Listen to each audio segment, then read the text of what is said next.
नमस्कार, news watch India देख रहे हैं आप। मैं हूं आपके साथ सुरभि राजपूत। बुलेटिन की शुरुआत करेंगे। पश्चिम बंगाल की राजनीति में एक बार फिर गर्मा गर्मी देखने को मिली है। मुख्यमंत्री ममता बनर्जी ने भाजपा पर केंद्र की एजेंसियों का कथित दुरुपयोग करने का आरोप लगाते हुए बड़ा प्रदर्शन किया।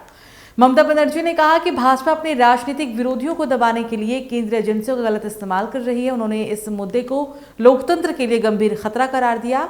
विपक्ष के खिलाफ बढ़ते दबाव के बीच ममता बनर्जी ने जनता से अपील की कि वे शांतिपूर्वक आंदोलन में शामिल हों और लोकतांत्रिक अधिकारों की रक्षा करें।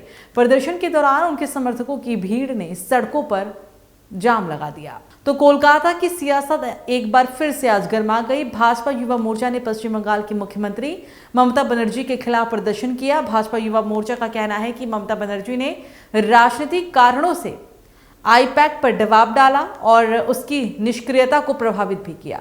उन्होंने प्रदर्शन के दौरान मुख्यमंत्री पर तीखे आरोप लगाए। प्रदर्शन में बड़ी संख्या में युवा शामिल हुए और उन्होंने सड़क पर नारेबाजी की। राजनीतिक विश्लेषक मानते हैं कि ये घटनाक्रम बीते दिनों से बंगाल में बढ़ते राजनीतिक दबाव को और भी तेज कर रहा है।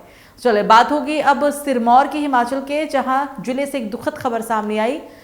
हरिपुरधार के पास एक बस गहरी खाई में गिर गई, जिससे 8 लोगों की मौत हो गई। हादसा सुबह के समय हुआ और मौके पर राहत और बचाव कार्य तुरंत शुरू किया गया।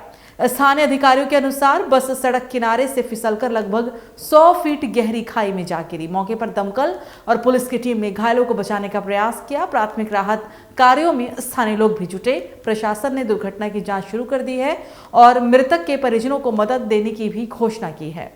चलिए बात होगी अब राजधानी लखनऊ की। लखनऊ में इलेक्ट्रिक मोबिलिटी में के क्षेत्र में एक बड़ा कदम उठाया है।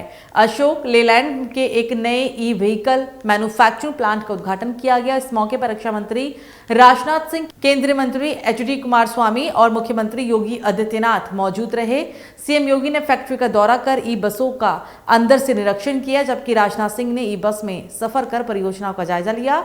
कार्यक्रम में कैबिनेट मंत्री नंद गोपाल गुप्ता, नंदी, भाजपा विधायक राजेश्वर सिंह, डिप्टी सीएम ब्रजेश पाठक, परिवहन मंत्री दयाशंकर सिंह और सचिव मुख्यमंत्री अमित सिंह भी शामिल हुए। ये प्लॉट उत्तर प्रदेश को इलेक्ट्रिक मोबिलिटी के एक बड़े हब के रूप में स्थापित करने की दिशा में एक अहम कदम माना जा रहा है। तो वहीं मथुरा में लव मैरिज करने के नाराज स्वजन अपनी ही बेटी को जबरन कार में बिठा कर ले गई। घटना सीसीटीवी कैमरे में कैद हो गई। अपहरण की सूचना से पुलिस विभाग में खलबली मच गई। कार नंबर ट्रेस करने पर मायके पक्ष की जानकारी हुई और इसके बाद कोतवाल ने युवती के पिता को कार्रवाई करने की बात करते हुए वो उसे वापस लाने को कहा है। मथुरा के रहने वाले रविंदर सिंह ICICI बैंक के कोसी कला में कार्यरत हैं। तो मेरठ के सरधना थाना क्षेत्र में एक दिल दहला देने वाली घटना सामने आई है। गांव कबसाड़ में बेटी को उठाकर मां पर हमला करने की घटना हुई, जिसमें महिला की उपचार के दौरान मौत हो गई है। मृतक महिला के परिजनों ने पोस्टमार्टम हाउस पर हंगामा किया। पूर्व हस्तिनापुर विधायक योगेश वर्मा परिजनों से मिलने के लिए पहुंचे और मृतक के बेटे की शिकायत भी सुनी, जिसके बाद उन्होंने तुरंत कार्रवाई की मांग उठाई।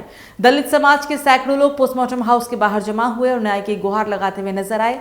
मेरठ प्रभारी मंत्री धर्मपाल सिंह ने कहा कि कोई भी बख्शा नहीं जाएगा और दोषियों के खिलाफ कानूनी कार्रवाई भी की जाएगी।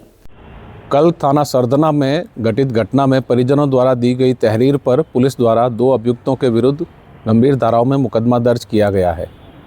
इसमें 10 से अधिक पुलिस टीमें कई जनपदों में लगी है, जो अभियुक्त की गिरफ्तारी और युवती की बरामदगी के लिए निरंतर प्रयासरत हैं। अभी तक की जानकारी में जो सामने आया है, दोनों पक्ष एक ही गांव के हैं और युवक और युवती आपस में पूर्व परिचित हैं। इसमें जो भी सुराग मिल रहे हैं, उस आधार पर पुलिस शीघ्रता से कार्रवाई कर रही है।